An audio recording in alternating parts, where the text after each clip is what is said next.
Hello class, कैसे हैं आप लोग। जो हमारी 12 अक्टूबर को जो पेपर हुआ है उत्तर प्रदेश आयोग का यूपीपीसीएस का, उससे रिलेटेड हमारे एकेडमी द्वारा आपको पेपर का एक रूपरेखा समझी जा रही थी, उसको हल किया जा रहा था। और भविष्य में जो भी एग्जाम आपके आयोग से आएंगे, चाहे वो जीडीसी हो, असिस्टेंट प्रोफेसर का हो, चाहे जीआईसी का हो, उन सारे एग्जाम्स में किस तरीके के सवाल पूछे जा सकते हैं, किस तरीके के सवाल आएंगे, उस श्रृंखला में आज का यह हमें आखिरी वीडियो उस पेपर का देखेंगे, जिससे हमको समझने में मदद मिलेगी कि आगे आने वाले प्रश्न किस तरीके के हो सकते हैं। तो हमने 120 तक इसके पहले प्रश्न कर लिए थे। अगला है, इधर आपके शासक दिए गए हैं और इधर आपके राजवंश दिए गए हैं। ये आपके दक्षिण भारत से संबंधित शासक हैं। तो इधर आपके रूलर, फिर इधर डायनेस्टी। तो इसमें पहला कह रहा महेंद्र वर्मन प्रथम का किससे संबंध है, तो इसका संबंध आपका पल्लव वंश से है। अगला बोल रहा है कंडुगोन, ये आपके पांड्य वंश से संबंधित है। अमोघ वर्ष आपके राष्ट्रकूट से संबंध रहेगा इनका, ये राष्ट्रकूट थे। ये इनका संबंध आपका राष्ट्रकूटों से है। और राजराज फर्स्ट, जो कि बहुत प्रसिद्ध है, आपके चोल राजा हैं, इनका संबंध राजराज का चोलों से है। तो जिसका सही ऑप्शन होगा अमोघ वर्ष, राष्ट्रकूट सी और राजराज डी। तो जो इसका सही ऑप्शन होगा वो होगा बी, ऑप्शन बी इसका सही उत्तर होगा। अगला है हमारे पास अप्पिको आंदोलन। अप्पिको आंदोलन निम्नलिखित में से किन भारतीय राज्यों से संबंधित है। तो सबसे पहले हम जानेंगे अप्पिको आंदोलन क्या था। अप्पिको आंदोलन एक तरीके का आंदोलन था। अप्पिको का शाब्दिक अर्थ होता है आगे या गले लगाना, गले लगाना। और यह आंदोलन आपका दक्षिण भारत में किया गया था। और किस लिए किया गया था? पेड़ों की और वातावरण पर्यावरण की रक्षा के लिए। और आपका कहाँ किया गया था? कर्नाटका में। जैसा कि सुंदरलाल बहुगुणा जी ने उत्तर भारत में आपके उत्तराखंड में स्टार्ट किया था, इसी तरीके से पर्यावरण की रक्षा के लिए जब वे लोग पेड़ काटने आते थे, तो किसके लिए आंदोलन था? पर्यावरण संरक्षण। यह आपका पर्यावरण संरक्षण से संबंधित आपका आंदोलन था। और ये कहां चलाया गया था? कर्नाटका में। तो ऑप्शन बी, ऑप्शन बी इसका सही आंसर होगा। अगला हमारे पास क्वेश्चन है, प्रधानमंत्री मुद्रा योजना निम्नलिखित में से किसके अंतर्गत आती है? मुद्रा योजना काफी प्रसिद्ध योजना है, जैसा कि हम लोग जानते हैं। तो पूछ रहा है मुद्रा योजना किसके अंतर्गत आती है। पहला आपका मिनिस्ट्री ऑफ कॉर्पोरेट अफेयर्स, दूसरा है मिनिस्ट्री ऑफ रूरल डेवलपमेंट, ग्रामीण विकास मंत्रालय, और तीसरा है मिनिस्ट्री ऑफ फाइनेंस। मुद्रा योजना, इसका सीधा सीधा संबंध आपका मिनिस्ट्री ऑफ फाइनेंस से। जो इसकी नोडल मिनिस्ट्री होगी वो आपकी मिनिस्ट्री ऑफ फाइनेंस होगी। तो आपका आंसर बी, केवल 3, ये सही उत्तर होगा। अगला है, भारत में निम्नलिखित चुनाव सुधारों पर विचार कीजिए और सबसे पहले से लेकर आखिरी तक के कालक्रमानुसार में व्यवस्थित कीजिए। इसमें आपके जिस तरीके से भारत में धीरे धीरे चुनाव में पहले बैलेट पेपर आया, ईवीएम आई, जिस तरीके से आपके इलेक्शंस में जो जो सुधार हुए हैं उनको यहाँ पे आपको देना है। तो सबसे पहले आपका ईवीएम, इलेक्ट्रॉनिक वोटिंग मशीन, ये आपका कब यूज किया गया था? 1982 में। कहा? केरला में। 1982 में केरला में सबसे पहले। इसके बाद वोटर फोटो आइडेंटिटी कार्ड, ये आपका 1993 के वोटर फोटो आइडेंटिटी कार्ड, ये आपका 1993 के इलेक्शंस में वोटर फोटो, मतदाता फोटो पहचान पत्र का प्रयोग। उसके बाद आपका आ जाएगा वोटर वेरिफिकेबल पेपर ऑडिट, ये आपका 2013 में आएगा। ये आपका आएगा अप्रैल 2013 में। और नोटा, ये भी आपका सितंबर में आएगा ये। और ईयर कौन सा रहेगा? 2013 ही। तो इस तरीके से ये इनका सही कालक्रम है। तो जो हमारा आंसर होगा डी। तो सबसे पहले आपकी इलेक्ट्रिक वोटिंग मशीन,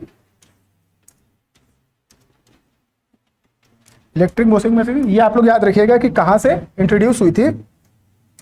तो ये आपके 1982 में केरला से इंट्रोड्यूस हुई थी। इसका सर्वप्रथम प्रयोग किया गया था 93 में आपका फोटो पहचान पत्र वोटर, ये आपका आया था अप्रैल 2013 में, और नोटाई भी आपका सितंबर 2013 में। नन ऑफ द एबो, इसमें अगर आपको कोई भी पार्टी समझ में नहीं आ रही, आप किसी को वोट नहीं करना चाहते, तो आप नोटा भी दबा सकते हैं। तो होगा option D will be the right answer. अगला है आपका अभिकथन है और कारण है। अभिकथन कह रहा है evaporation of sweat from human skin dissipates body heat, मानव त्वचा से पसीने का वाष्पीकरण शरीर की गर्मी को नष्ट कर देता है। बिल्कुल सही है। गर्मी के दिन में उच्च आर्द्रता से परेशानी बढ़ जाती है। जब हम देखते हैं बरसात वगैरह होती है, तब ह्यूमिडिटी जब ज्यादा होती है तो दिक्कत और भी ज्यादा है। तो बिल्कुल सही है, ए और आर आपके दोनों सही है, और आर ए की सही व्याख्या करता है।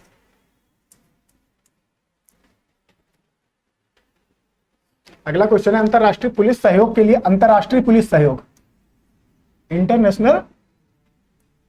इंटरनेशनल पुलिस कॉर्पोरेशन के लिए ऑनलाइन पोर्टल भारत पोल, किसकी बात हो रही है?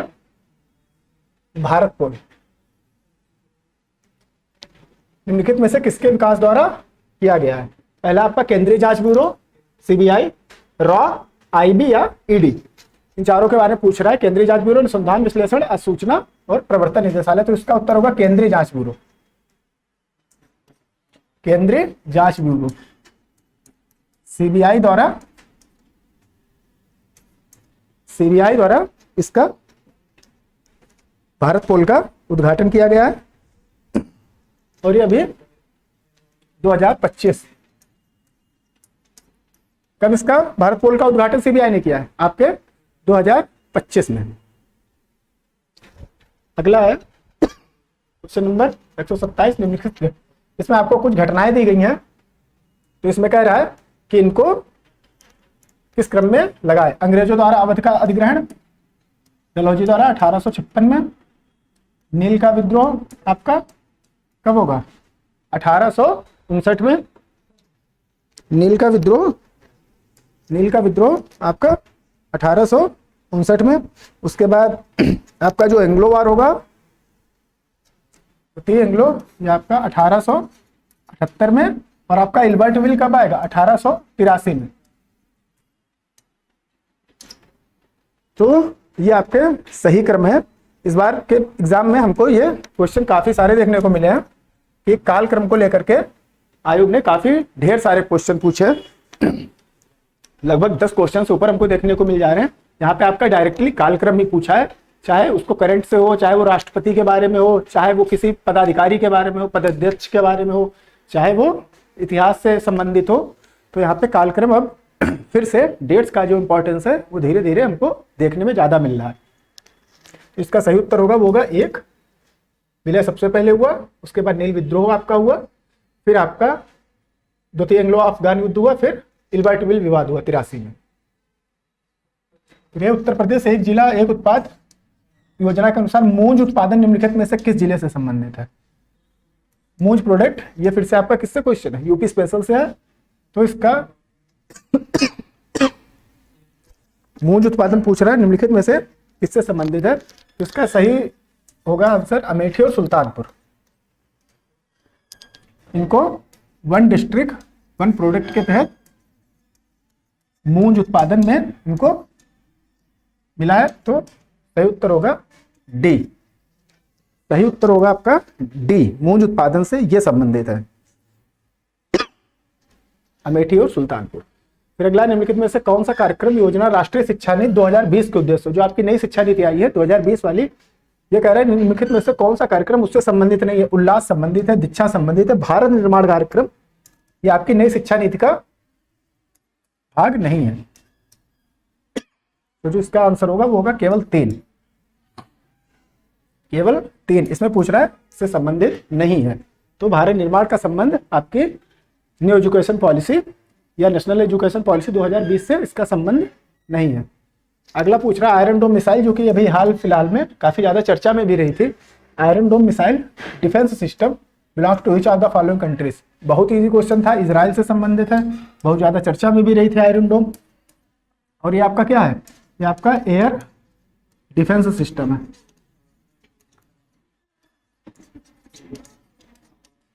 एयर डिफेंस सिस्टम है। जो हमास और इजराइल के बीच में वॉर चल रही थी उसमें इसका काफी ज्यादा सुर्खियों में भी रही थी। अगला क्वेश्चन है, एजोटेशन दिया हुआ है आपके पास, दूसरा रीजन दिया हुआ है। तो पहला विकथन बोल रहा है पुरुष और महिलाओं की आवाजें अलग अलग होती हैं, सही है। पुरुष और महिलाओं के वोकल कॉर्ड की लंबाई और मोटाई अलग अलग होती है, इसी वजह से उनकी आवाज अलग होती है, बिल्कुल सही है। ए और आर दोनों सही है और आर ए की सही व्याख्या भी कर रहा है। इसमें मानव विकास सूचकांक के संदर्भ में निम्नलिखित में से कौन सा कथन सही है? The UNDP published it's first human development report in 1990 had a human development index, बिल्कुल सही है। यूएनडीपी ने अपनी सबसे पहली रिपोर्ट कब दी थी? 1990 में। मानव विकास सूचकांक विकसित करने वाली पहली टीम का नेतृत्व महबूबुल हक पाकिस्तानी थे, ये पाकिस्तान। और एस प्रिजनर इसमें नहीं शामिल थे। इसमें कौन इनके साथ में शामिल थे? इनके साथ में आपके अमृत सेन। कौन शामिल था? एस प्रिजनर ना होकर के अमृत सेन, जो कि कहां से? भारत से संबंधित हैं, ये शामिल थे। तो होगा केवल एक, ओनली वन। सिर्फ इसका जो पहला ऑप्शन होगा बस वही सही होगा। इसके बाद में जो हमको दूसरा क्वेश्चन देखने को मिलेगा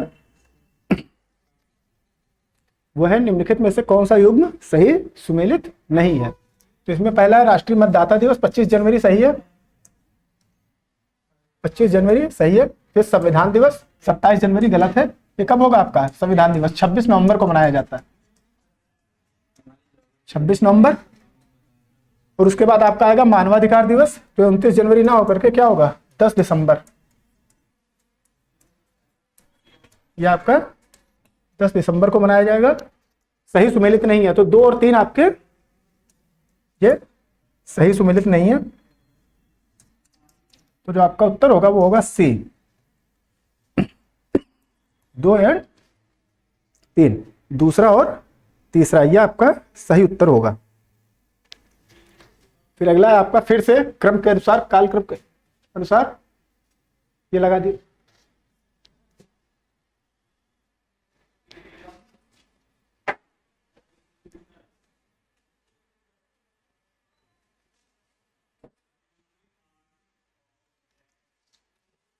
फिर अगला है निम्नलिखित पर विचार कीजिए तथा उन्हें सही काल। फिर से आपका देखेंगे ईयर्स को लेकर के फिर से क्वेश्चन आ गया है। Consider the following and arrange them in correct chronological order. तो पहला काम के बदले अनाज, फूड फॉर वर्क प्रोग्राम, सामुदायिक विकास कार्यक्रम, आपका कम्युनिटी डेवलपमेंट प्रोग्राम, तीसरा है training for rural youth for self employment और चौथा है ड्राउट प्रोन एरिया प्रोग्राम। तो इसमें जो आपका सबसे पहले स्टार्ट किया गया था वो है आपका community development programme 1900 community development programme, ये आपका 1952 में आपका 1952 में प्रारंभ किया गया था। उसके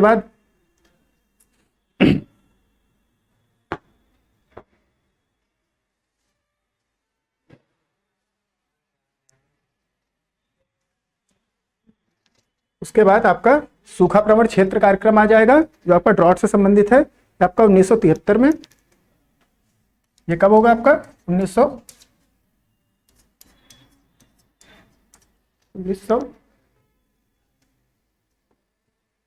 ये आपका 1973 में प्रारंभ किया गया था। फिर उसके बाद फूडवर्क आपका 1977 में, फूडवर्क आपका 1977 में आएगा। और 1979 में आपका ट्राइसेम आएगा, स्वरोजगार ग्रामीण युवाओं का प्रशिक्षण। तो हमारे पास ये ईयर निकल के आते हैं।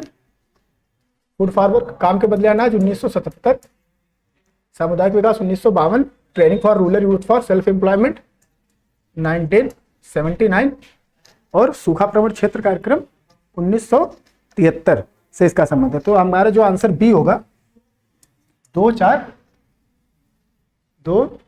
4 1 3 जी, ये हमारा सही क्रम होगा।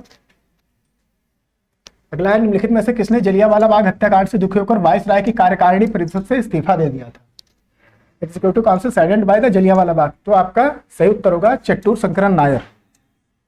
मॉडर्न इंडिया का क्वेश्चन है। चेट्टूर शंकरन नायर ने जलियांवाला बाग हत्याकांड से दुखी होकर के अपने वायसराय की ये कम्युनिटी का हिस्सा थे, इन्होंने इस्तीफा दे दिया था। अगला है केवल एक डी, इसका डी सही उत्तर होगा। अगला हमारे पास क्वेश्चन है नई पंबन ब्रिज के संदर्भ में निम्नलिखित में से पंबन ब्रिज काफी ज्यादा आपकी चर्चा में भी रही थी। इससे पहले जो आपका आयोग द्वारा संबंधित पेपर हुआ था उसमें भी ये क्वेश्चन इससे रिलेटेड ये काफी फोकस्ड एरिया था। पंबन ब्रिज कौन सा कथन सही है? इसका निर्माण रेल विकास निगम लिमिटेड, जो रेल मंत्रालय की एक नवरत्न कंपनी, सार्वजनिक क्षेत्र की इकाई, बिल्कुल सही है। या भारत का पहला वर्टिकल लिफ्ट रेलवे सी ब्रिज है, बिल्कुल सही। एक और दो, दोनों यहाँ पे आपके सही ऑप्शंस होंगे। फिर अगला आपके पास है, इसमें भी आपका कथन से संबंधित और कारण है। इसमें कथन क्या कह रहा है? उपभोक्ता अधिकतम खुदरा मूल्य एमआरपी से कम पर मोलभाव कर सकते, बिल्कुल सही है। क्योंकि पहले ये एड भी आता था या भारत सरकार की तरफ से टीवी वगैरह में दिखाया भी जाता था कि मोलभाव आपका अधिकार है। दूसरा कारण आता है एमआरपी वह मूल्य है जो विक्रेता को क्रेता से वसूलना ही होता है, बिल्कुल गलत है। मोलभाव किस पे होगी? आपकी एमआरपी पर ही होगी। तो ए सही है, ये सही है, किंतु आपका जो आर है वो गलत है। फिर अगला क्वेश्चन है हमारे पास वर्ल्ड ज्योग्राफी से रिलेटेड, सुएज नहर निम्नलिखित में से किन्हें जोड़ती है? Suez canal connect which of the following. ये वर्ल्ड ज्योग्राफी से रिलेटेड आपका विश्व अपवाह तंत्र से संबंधित क्वेश्चन है। सुएज नहर निम्नलिखित में से किन्हें जोड़ती है? तो इसका जो सही ऑप्शन होगा आपका होगा वो होगा रेड सी और मेडिटेरियन सी। सुएज नहर आपकी ये रेड सी और मेडिटेरियन सी को जोड़ती है। तो जो ऑप्शन सी होगा वो आपका सही उत्तर होगा। Life style for the environment, life के संदर्भ में निम्नलिखित में से कौन सा सही है? With reference to the lifestyle for the environment, with reference to the lifestyle of the environment, which of the following statement is correct? It was launched in जून 2022, बिल्कुल सही है।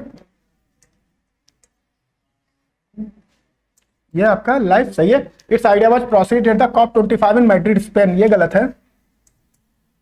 ये आपकी COP 26 जो कि कहां हुई थी? ग्लासगो में, जो आपकी ग्लासगो में हुई थी। COP 26 में ये इनिशिएटिव आया था, ये विचार आपका रखा गया था। तो जो आपके पास में सही ऑप्शन होगा वो होगा डी, ऑप्शन डी आपका। ग्लासगो कहां स्थित है? आपका यूके में, यूनाइटेड किंगडम में, इंग्लैंड में स्थित है।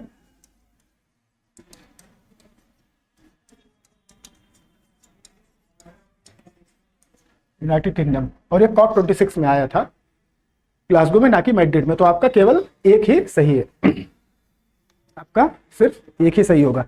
अगला हमारे पास में क्वेश्चन है विश्व बैंक और अंतरराष्ट्रीय मुद्रा कोष के संदर्भ में से निम्नलिखित में से कौन सा कथन सही है? तो इसमें कह रहे हैं विश्व बैंक और अंतरराष्ट्रीय मुद्रा कोष की स्थापना एक साथ की गई थी। उन्हें लोकप्रिय रूप से ब्रेटन वुड जुड़वा कहा जाता है, इनको ब्रेटन वुड ट्विंस कहते हैं, बिल्कुल सही है ये। अगला हमारे पास आता है headquarters of the International Monetary Fund and World Bank are located Washington DC and New York. इसमें कह रहा है अंतरराष्ट्रीय मुद्रा कोष का मुख्यालय आपका वाशिंगटन डीसी में है और वर्ल्ड बैंक का मुख्यालय न्यूयॉर्क में स्थित है, ये आपका गलत है। वर्ल्ड बैंक का मुख्यालय भी कहाँ स्थित है? ये भी आपका वाशिंगटन डीसी में ही स्थित है, ये आपका वाशिंगटन डीसी में ही स्थित है। तो जिसका सही उत्तर होगा वो होगा केवल एक। इसका जो सही उत्तर होगा वो होगा ऑप्शन डी, खाली एक। फिर संसद की संयुक्त बैठक के संदर्भ में निम्नलिखित में से कौन सा कथन सही है? भारत के संविधान के अनुच्छेद 109 संसद की संयुक्त बैठक का प्रावधान करता है, गलत। 108, 109 ना होकर के क्या होगा आपका? 108। भारत का संविधान संख्या 108 इसका प्रावधान करती है। और दूसरा हमारे पास कह रहे हैं संविधान संशोधन विधेयक को पारित करने के लिए संसद की संयुक्त बैठक, संविधान संशोधन विधेयक को पारित करने के लिए संसद को संयुक्त बैठक आहूत की जा सकती है। A joint sitting of Parliament में be called to pass a constitutional amendment bill. ये आपका स्टेटमेंट दो भी आपका गलत है। तो ना तो एक ना तो दो, दोनों आपके स्टेटमेंट्स आपके गलत होंगे। अगला क्वेश्चन है सूची 1 को सूची, अब ये आपका एसडीजी से, आपके सतत विकास लक्ष्य से, लक्ष्य का क्षेत्र, इधर आपके एसडीजी नंबर दिए गए हैं और इधर आपका एरिया ऑफ गोल दिया गया। तो पहला है लक्ष्य 1, तो पहला गोल क्या है, गरीबी के सभी रूपों को खत्म करना, ये। उसके बाद लक्ष्य 3 आपका आ जाएगा अच्छा स्वास्थ्य और कल्याण, आपका बी। फिर सी, लक्ष्य 4 क्या है आपका गुणवत्तापूर्ण शिक्षा, और लक्ष्य नंबर 6 क्या है स्वच्छ जल और स्वच्छता, स्वच्छ जल और स्वच्छता। तो DCAB, DCAB।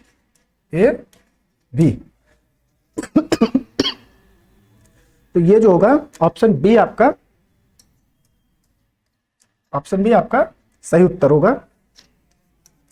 सतत विकास लक्ष्यों का संबंध इनसे है।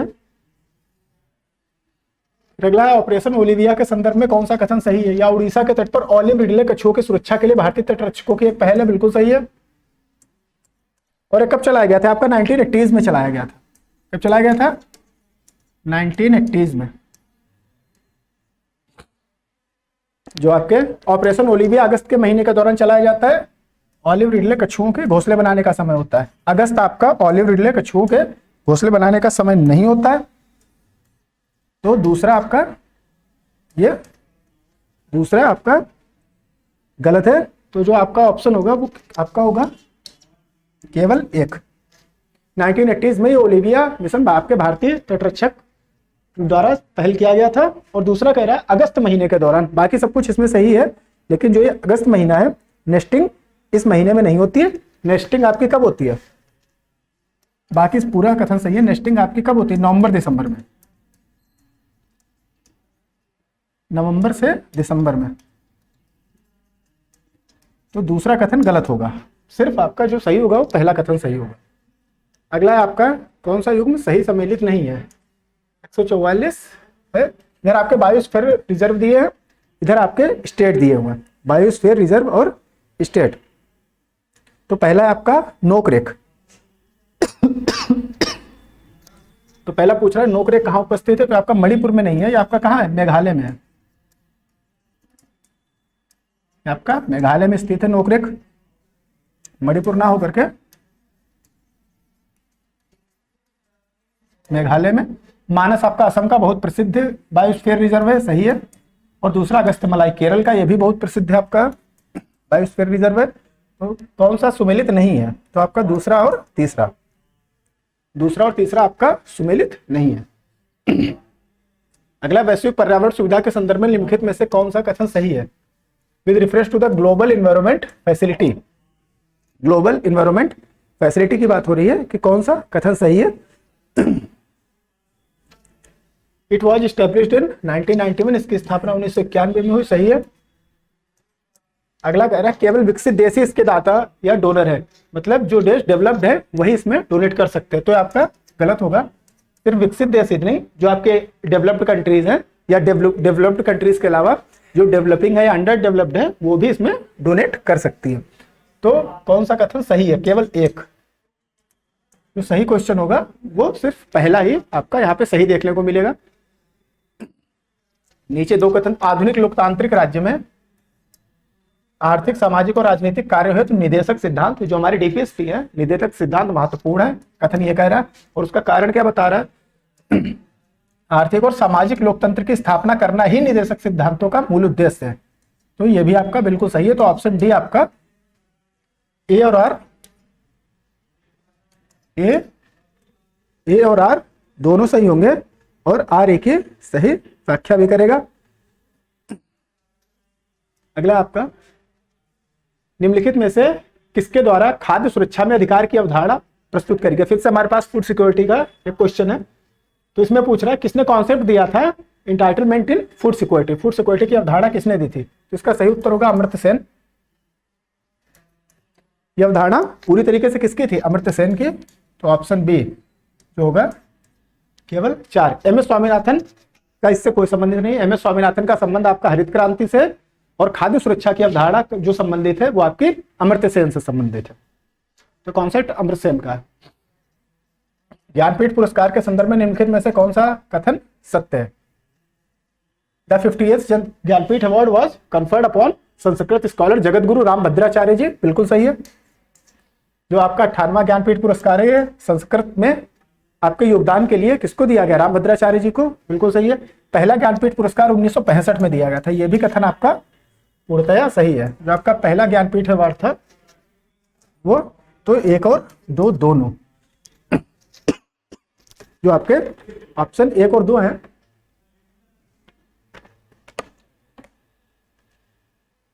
दोनों सही होंगे, तो इसका आंसर होगा सी। फिर आपका कह रहा है शासन के कालक्रमानुसार इनको क्रम में व्यवस्थित करना है। तो सबसे पहले आपके आएंगे बालाजी विश्वनाथ, उसके बाद आपके आएंगे बाजीराव फर्स्ट, फिर आपके आएंगे बालाजी बाजीराव तीसरे नंबर पर, फिर माधवराव आपके आएंगे सबसे लास्ट में। तो आपके मराठा पेशवा है, इनको बालाजी विश्वनाथ आपके बालाजी विश्वनाथ कब अपॉइंट किए गए थे? 1713 में, और बाजीराव फर्स्ट 1700, बाजीराव फर्स्ट इनका लगभग ये 1720 के आसपास इनको अपॉइंट किया गया था। और आपके 1737 में आपके बालाजी बाजीराव आएंगे, और माधवराव फर्स्ट कब आएंगे? 1760 में। 1760 में आपके माधवराव फर्स्ट आएंगे। तो जो देखने को मिलेगा इसका जो सही उत्तर होगा 1713 बालाजी विश्वनाथ 3 सबसे पहले, उसके बाद बाजीराव फर्स्ट दूसरे नंबर पर, 3 1 2 4, option number C. Option number C इसका सही उत्तर होगा। फिर यहाँ पे आपके रेलवे से संबंधित या यातायात से संबंधित आपका एक प्रश्न देखने को मिल रहा है। इसमें आपके मंडल पूछा है, जो मेन हेडक्वार्टर्स होते हैं वो कहाँ कहाँ पे स्थित है। तो रेलवे जोन और इधर हेडक्वार्टर, उत्तर रेलवे नई दिल्ली, बिल्कुल सही है। उत्तर पूर्वी रेलवे गोरखपुर, बिल्कुल सही है। फिर अगला है सदर्न ईस्टर्न रेलवे, तो कटक बोल रहा है, ये आपका गलत होगा। आपका कटक में उपलब्ध स्थित नहीं है। आपका कहाँ पे स्थित है? कलकत्ता में, कोलकाता, जो आपका कोलकाता में स्थित है, ना कि कटक में। सही सुमेलित है। तो 1 और 2 जो है, जो आपके 1 और 2 हैं वो पूरी तरीके से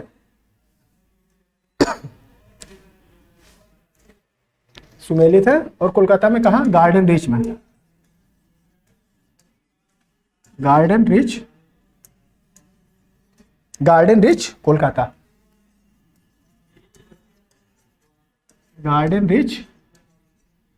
रिच कोलकाता में आपका जो साउथ ईस्टर्न रेलवे इसका मुख्यालय उपस्थित है। तो ये सारे क्वेश्चन अब हम लोगों ने आयोग के जो अभी तक थे ये सारे हम लोगों ने देखे, और इससे हमको बहुत ज़्यादा समझ में आता है। और एक बहुत बड़ा अंतर भी आया है कि इससे पहले जो आयोग जिस तरीके के पेपर लेता था और किस तरीके के पेपर अब ले रहा है, जिस तरह से कालक्रम को लेकर के चीज़ें इस बार के आई हैं, हर फील्ड को कैसे बैलेंस किया गया है, चाहे वो इकोनॉमी हो, चाहे आपका पर्यावरण हो, चाहे आपकी हिस्ट्री हो, चाहे पॉलिटी हो, चाहे करंट अफेयर हो, इवन आपके जो प्राइजेस होते हैं या जो पुरस्कार मिलते हैं उनसे भी अच्छे खासे क्वेश्चन हर फील्ड से पूछे गए हैं।